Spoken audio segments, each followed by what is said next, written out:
C programming এর Bangla video টিউটোরিয়ালের শেষ পর্বে আপনাদের সবাইকে স্বাগত।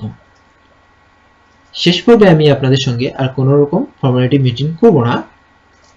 আজকে আমি আপনাদেরকে বলবো যে আপনারা এরপর কি করবেন।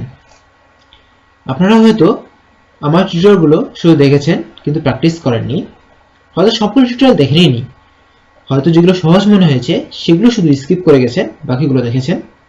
কিন্তু আমার পরামর্শ হলো সহজ হোক কঠিন হোক আপনি সবগুলো টিউটোরিয়াল একবার হলেও দেখবেন এবং প্র্যাকটিস করবেন। সমস্ত টিউটোরিয়ালগুলো দেখার পর এবং প্র্যাকটিস করার পর আপনার মনে হবে যে আপনি হয়তো সবকিছু শিখে ফেলেছেন, সবকিছু না হলেও অনেক কিছু শিখে ফেলেছেন, কিন্তু আপনি শিখেছেন 15 থেকে 20% বেশি, কারণ এই অল্প সংখ্যক টিউটোরিয়াল দিয়ে এর থেকে বেশি কভার করা আমার পক্ষে সম্ভব নয়। তাহলে এখন কি করবেন? আপনি যদি আমার টিউটোরিয়ালগুলো দেখার পাশাপাশি বই পড়েন বা বই পড়ার পর টপিক অনুসারে আমার টিউটোরিয়ালগুলো দেখে থাকেন, তাহলে আপনি অনেকটা এগিয়ে আছেন। যদি তা না করেন তাহলে আপনি অবশ্যই বই পড়া শুরু করুন। মনে রাখবেন, আমার টিউটোরিয়ালগুলো বইয়ের বিকল্প নয়, বরং সহায়ক।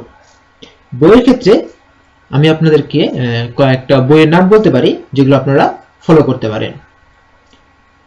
যেমন ANSI C E Balaguruswamy, written by E Balaguruswamy, teach yourself C, Herbert শিল্ডে, এবং সবার জন্য সি মোহাম্মদ কামরুজ্জামান নিউটনের।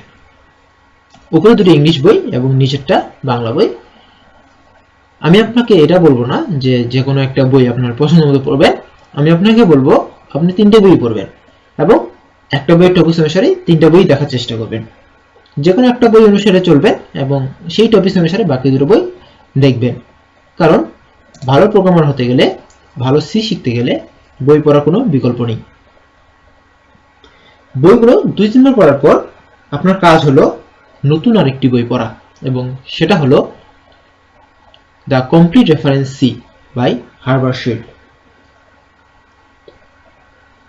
এই বইটা পড়লে আপনি সি এর অনেক জটিল ব্যাপারগুলো বুঝতে পারবেন, এবং এই বইটা আসলে বিগিনারদের জন্য না, কারণ যারা সি সম্পর্কে সেরকম জ্ঞান নেই অর্থাৎ বিগিনার লেভেলের, তারা এই বইটি পড়লে অনেক বেশি পরিমাণে কঠিন মনে হবে।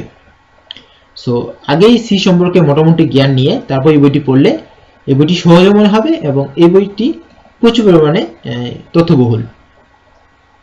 বাস মোটামুটিভাবে আপনার কাজ শেষ। এরপর আপনার কাজ হলো নেটে গিয়ে সার্চ দেওয়া, বিভিন্ন কিছু টপিকস দেওয়া। যেমন আপনি নেটে গিয়ে গুগলে সার্চ দেন কিওয়ার্ডগুলো দেখেন যে আপনি কতগুলো কিওয়ার্ড সম্পর্কে পরিচিত। দেখবেন ম্যাক্সিমাম কিওয়ার্ডের সঙ্গে পরিচিত, 2-1টার সঙ্গে পরিচিত, সেই 2-1টা কিওয়ার্ডের কাজ কি সেগুলো দেখে নিন। এরকম করে বিভিন্ন টপিকস অনুসারে পড়া শুরু করুন।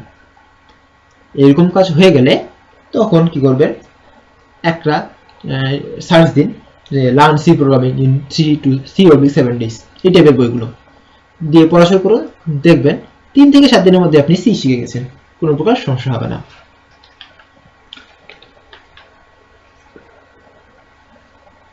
100+ ভিডিও টিউটোরিয়াল, সমস্ত টিউটোরিয়াল তৈরিতে আপনাদের অনুপ্রেরণা ছিল অনেক।